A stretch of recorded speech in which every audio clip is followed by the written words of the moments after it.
My mom said, "It's too chaotic this year, let's skip you coming." I said okay. Then I saw a video on Facebook. My sister's ex and even the neighbors' teenagers. All at the table. My kids cried. So I took a picture of every unwrapped gift, texted, "Returning these today." Within 40 minutes my dad was at my door, yelled. I opened and, it's one thing not to be invited. It's another to find out everyone else was. Not just my sister. Not just her ex-boyfriend who used to make my mom cry. Not just the neighbors or the girl next door who once accidentally hit my dad's car with a basketball and wasn't allowed in our driveway for 2 years. No, everyone. Except me. And my kids. That's what hit the hardest. My mom had called it too chaotic this year. She said maybe we'd skip it. Next year, she added, like it was some logistical adjustment. I said okay, and she hung up like she had just rescheduled a dentist appointment. My kids had already drawn birthday cards. My daughter made a paper crown with Queen Grandma written in glitter glue. My son picked out slippers with built-in foot massagers. They were excited. They always are. They love my parents more than they should, considering how little they get back. My parents tolerate them. That's the best word for it. Polite smiles, quick visits, never overnight. They still haven't forgiven me for being a single mom, even though I didn't leave him. He left me. He lives out of state now but calls the kids every single night. Pays for their health insurance. Sends gifts, asks about their day. He doesn't speak to me much, but he never disappears on them. And yet somehow in my mom's eyes that makes me the failure. I thought this year would be different. I'd been planning her birthday gift since March. It was a set of gold jewelry, necklace, bracelet, earrings. $7,800. I skipped everything for it. Coffee shops, clothes, dinners out. I clipped coupons like it was my job. I wore the same boots with a hole in the sole through April. But I didn't touch a single dollar from the kids' fund. They had what they needed. I just figured if I gave her something unforgettable, maybe I'd finally be seen again. The day before her birthday, I didn't hear anything. Then that night, my cousin sent me a video. It was already up on Facebook. My mom was sitting at the head of the table, blowing out candles on her favorite lemon cake. My sister was on one side. Her ex, the one my mom used to say she couldn't stand, was beside her. Their baby in a high chair. The neighbors' teenage kids. Even a coworker from mom's old job who I haven't seen in 10 years. Everyone but us. The table was set with the gold-rimmed plates she only uses when she wants to impress. Her best linens. The flower arrangement I'd sent her that morning was sitting at the far end of the table. I spotted the cards still in it, unopened. I didn't cry. I didn't even call her. I waited until the kids went to sleep, and then I took out every single gift we'd wrapped for her, for my dad, for my sister's baby. I unwrapped them. I laid them all out. I took a photo. Sent it to the family group chat. Texted, "Returning these today." 40 minutes later, my dad was pounding on my door. "Are you out of your mind?" he shouted. I opened the door. He stormed in without waiting. Looked at the unwrapped gifts like I'd smashed something holy. He didn't ask about the kids. Didn't ask how I found out. Didn't apologize. Just said, "You don't embarrass the family like this." I said, "You invited the whole neighborhood and left us out." His face didn't change. Just shrugged and said, "We needed things to be quiet this year. With your sister visiting." Then he walked out. No explanation. No defense. Nothing for the grandkids watching from the stairs. The next morning I drove to the jeweler and gave them back the gold set. I didn't even ask for the full refund. Told them to restock it. Something in me shut off that night. And it's not coming back. After I returned the jewelry, I thought maybe that would be the end of it. Maybe they'd just ice me out like usual, pretend I overreacted, move on like nothing happened. But that's not what happened. It started with silence. No calls. No texts. Not even from my sister. And then 2 days later my mom posted a photo on Facebook. Her and my sister, arms around each other on the porch, holding coffee mugs like it was some perfect morning in a perfect world. Caption said, "So grateful to have my baby home for a while." That caught my attention. My sister lives on the other side of the country. Supposedly. Has some high-profile job in tech marketing or real estate or consulting. The story changes every time my parents brag about her. She's always in glossy airports or minimalist apartments with candles burning in the background. But in the photo she was wearing the same hoodie I saw her wear in the birthday video. Hair pulled back. No makeup. Tired. I didn't think too much about it until I got a call from Aunt Lila. She never calls unless someone's dying or drunk. She asked if I knew that my sister had been at my parents' house for over a month. Said she saw her at the grocery store a few towns over, using WIC vouchers. I didn't say anything. A week later it got confirmed. My mom let it slip during a call with Lila, who of course called me immediately after. Turns out my sister lost her job 6 months ago. Racked up debt trying to maintain the image.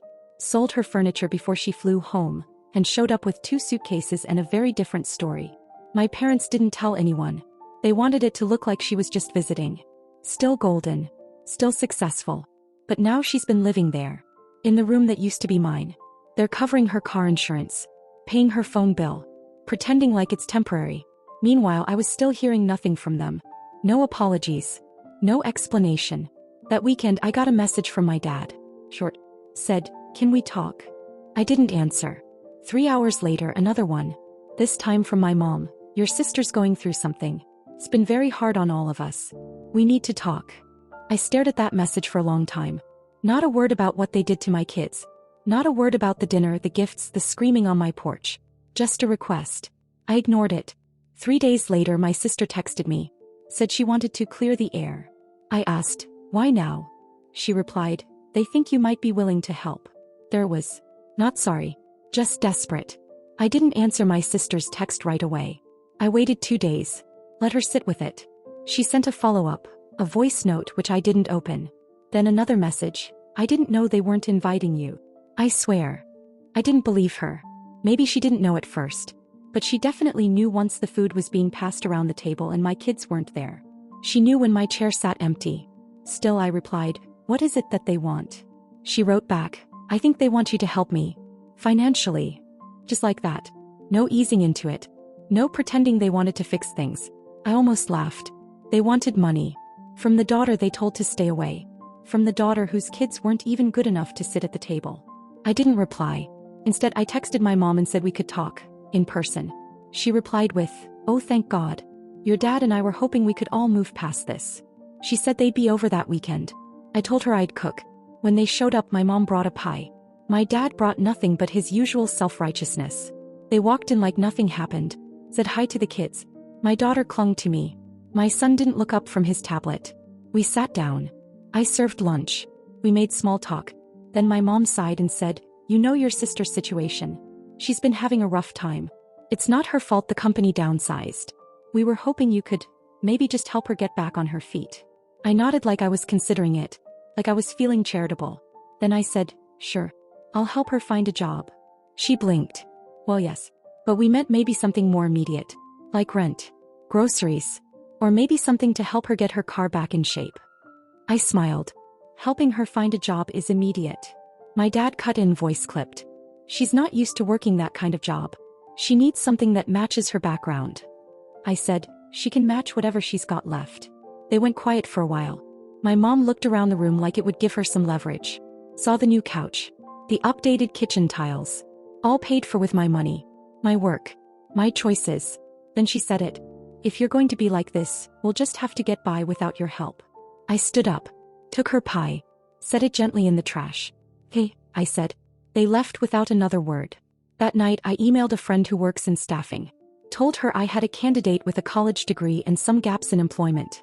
Asked if she had anything. Customer service, admin, reception, retail. Didn't matter. Just something. My sister started the job 2 weeks later. Entry level. No remote options. I didn't tell my parents I had arranged it. They thought it was luck. Until the day my mom called and said, "You really aren't going to help us, are you?" I said, "You mean money?" She said, "Anything." I said, "No." 2 days later I got a letter. A real mailed letter. They said they were disowning me. Said I was cruel. That I had abandoned family when they needed me most. That's when I remembered the Lexus. They really thought I forgot about the car. A year and a half ago when my dad's old truck finally died, he called me in a panic. Said he needed help, just short term. My husband and I weren't officially divorced yet and he was feeling generous that month. Signed off on co-signing a loan so I could buy my dad a decent car.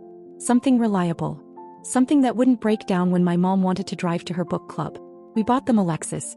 But barely. Less than 20,000 miles, one owner. My dad cried when I handed him the keys. My mom told everyone I had finally done something right. They never made a single payment. And now, after everything, they were driving it around like it belonged to them. Like I wouldn't remember. So when the letter came saying I was disowned, I didn't cry. I laughed. Then I called the loan company. Turns out the Lexus was still in my name. Fully. I never transferred the title. My dad had never asked. I guess he figured I wouldn't. I didn't tell them right away. I waited until my mom posted a photo of my sister posing next to the car in the driveway, like she was about to drive off to brunch. I screenshotted the photo and sent it to my lawyer. 2 weeks later, my parents were served a repossession notice. I arranged it so they got it in front of the neighbors. That part wasn't planned, but it was satisfying. My mom called. First time in weeks. She screamed into the phone, asked how I could do this to them. I said, "You disowned me. The car goes with me." Then I hung up. What I didn't expect was what came next. A week after the car was picked up, my sister showed up at my door. Not angry. Not crying. With a suitcase. I asked what she was doing. She said, "I quit the job." I said, "And?" She looked me straight in the eye and said, "I want to stay here. With you. I want to start over." I laughed. I told her I had 2 kids and no spare room. She said, "I can sleep on the floor." That's when she told me something I didn't see coming. She was pregnant. And the father? Not her ex. Not anyone she wanted to name. My mom didn't know. My dad definitely didn't. She said, "They'll throw me out." I know it. I believed her. And for the first time in years, I saw my sister as something other than golden. I saw her scared. And that complicated everything. She stayed on the couch that night. No questions, no promises. I gave her a blanket, a pillow, and a towel. She didn't ask for more. My kids were confused. My daughter whispered, "Why is Auntie sleeping in the living room?" I just said she needed a place to rest. By the 3rd night, she was helping with homework and unloading the dishwasher. Not because I asked, she just did it. She didn't talk much, and when she did, it was mostly small things. Cravings, back pain, regrets. I didn't ask who the father was again. I didn't care. Then the show started. It began with my parents posting old photos of her from better days. Then came the long self-pitying posts. How they were grieving a daughter who turned away from them, and praying for healing in our broken family. They wrote like they were victims of a natural disaster. My mom even said something about how they had nothing left but each other. The best part? She included the Lexus in the list of what they'd lost. They started calling relatives, friends, even people from church. Spinning stories about me, how I'd changed, how I was influenced by bitterness.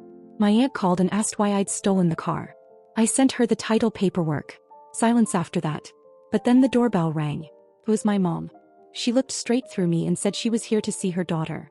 Not me. The real one. My sister was in the kitchen holding a bowl of cereal. When she heard the voice, she froze. She whispered, "Don't let her in." I didn't. My mom said, "You're making a mistake. This is family." I said, "You disowned me. You can't walk that back now." She left. The next day my sister got a call. My dad, angry, said she betrayed them. Said she was ungrateful. Said she needed to come home, that they'd forgive her if she fixed things with me. She hung up and said, "They're not scared I left. They're scared I told you everything." I nodded. Then she said, "I want to keep the baby. But I can't do this alone." I didn't answer right away. Later that night, she sat on the edge of the couch and asked if I hated her. I said, "Not anymore. But I don't trust you yet." She said, "That's fair." He meant it. The next morning I got an alert. A post from my mom. A blurry photo of her standing next to an old pickup truck in a dealership lot. Caption, "New beginnings." A family friend commented, "What happened to the Lexus?" My mom replied, "Ask Grace." So I did. I left a comment right underneath it. Sold it. Paid off the loan. Used the rest for my kids. I didn't get a reply. But she read it. I know she did. The Lexus sold fast. Low miles, clean title, solid interest. A man from 2 towns overpaid in full and drove it off with a grin like he'd won something. I watched from my window, not smiling, not sad, just still. I used part of the money to finish off the loan. The rest went into savings, the kids' college fund, and a little side envelope I labeled whatever comes next. My sister was still on the couch. She got a part-time job working at a baby store. Minimum wage, folding onesies, stocking pacifiers, sweeping aisles. It wasn't glamorous, but she was never late. Not once. She stopped complaining. We didn't talk about the past. She didn't bring up her ex or the baby's father. I didn't ask. We made it through meals and errands and quiet evenings with kids' shows playing too loud. For the first time in years, our silence wasn't cruel. It was mutual. Then my parents started showing up in places they knew I might be. At the kids' soccer field. At the same grocery store. Never said anything. Just made sure I saw them. And then the messages started again. Not to me. To the kids. Birthday cards started arriving again with gift cards inside. A doll for my daughter. A science kit for my son. Signed, "Love Grandma and Grandpa." No return address. No note to me. My son asked if we could visit them. I said, we'll see. Then came the worst one. A letter, typed, from my mom. Said she was sorry for how things turned out. Not for what they did. Not for lying. Just for the outcome. And then came the kicker, they wanted to meet.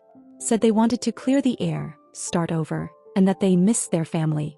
My sister read it. She handed it back and said, they think I'm your ticket. I nodded. But I'm not going backward. So I wrote one final letter.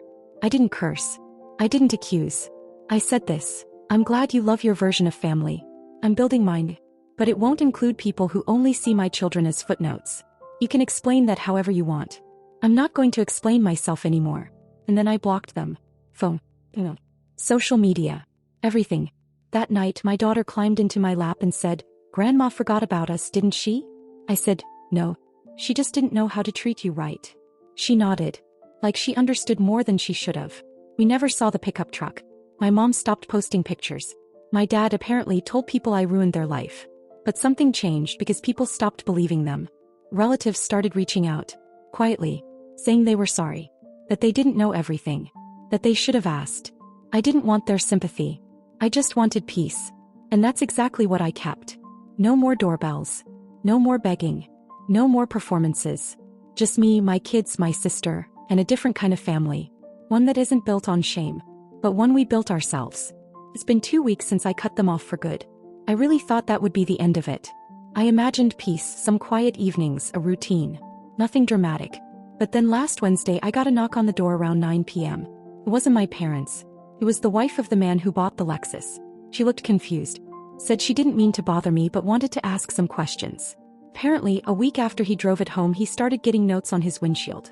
At work, at the grocery store, even at his kids' school pickup. Things like, you don't deserve that car. That's not yours. This was a gift and you stole it. All unsigned. She asked me if anyone in my life might have a problem with the car being sold. I said, yes. But I don't think it'll happen again. He believed me. Then 2 days ago my sister got a call from an old friend. Someone she hadn't talked to in a year. Apparently our mom's been telling people she was lured away by me. That she was pregnant with some stranger's baby. And that I was manipulating her for revenge. Classic projection. That would have hurt maybe a month ago. But not now. Because the truth is, my sister's still here. Still working. Still pregnant. Still sleeping on the couch. And this morning she told me she's saving for a twin mattress. So she can move into the laundry room and give the kids back their living room. It's small but it's real. No one's pretending anymore. No one's performing. I don't know if my parents will ever stop spinning their version. I don't really care. Because the people who matter, they see it now. A few of them even apologized. Genuinely. Quietly. Like they finally realized how long this had been building. I don't know what's next. Maybe they'll try something else. Maybe they'll just disappear from our lives completely. But for now the air feels cleaner. My kids are laughing more. My sister's trying. And I'm not wasting energy hoping for people to love us the way we deserve. So thank you. To everyone who reached out. Everyone who followed this story, messaged support, or just read in silence. Thank you. I don't know if there will be any more updates. But if there are, I'll share them. Until then, we're okay. We really are.